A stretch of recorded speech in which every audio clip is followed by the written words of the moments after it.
Derek, back in midweek action, trip to Walsall, what are our thoughts ahead of that game? Yeah, I mean, we've obviously come off a point against Rochdale away on Saturday. It was a tough game. I think Rochdale are a good side. They play with a lot of freedom, and we had to deal with that threat in the second half. I thought in the first half we played very well. We got into really good areas, dominated play.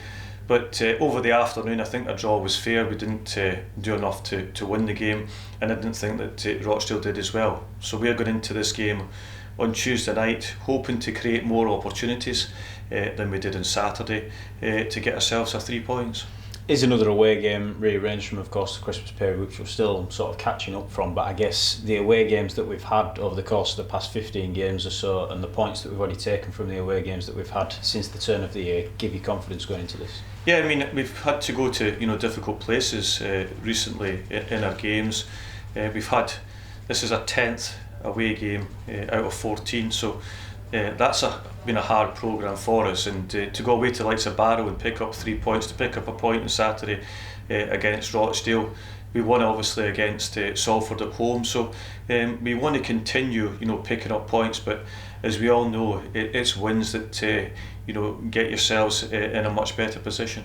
As we saw on Saturday, 2 players missing out tomorrow with injury. Does that give opportunities again to the likes of Andy Cook and others who will come in, and obviously 4 players in already? Yeah, it does. I think that it does open up that opportunity for other players. Andy Cook will come straight back into the team. He'd obviously been out injured, and we were just nursing him back to fitness. Leanne Gall, Elliot Water out, and we've taken in a new goalkeeper in Alex Bass from Portsmouth to provide competition. So we've got a strong 18 tomorrow night going with us.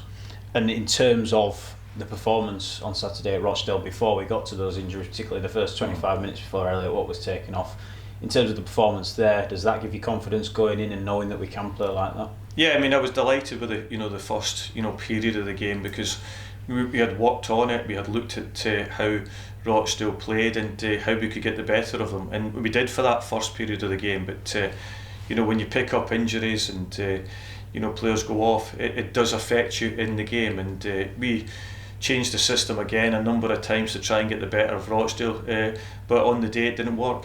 In terms of our opponents, finally, are you able to look back on the game where we played them at home, and in the second half, for all our dominance, we're just unable to find that final finishing touch against the 10 men and take that into what could potentially be a similar game this time around?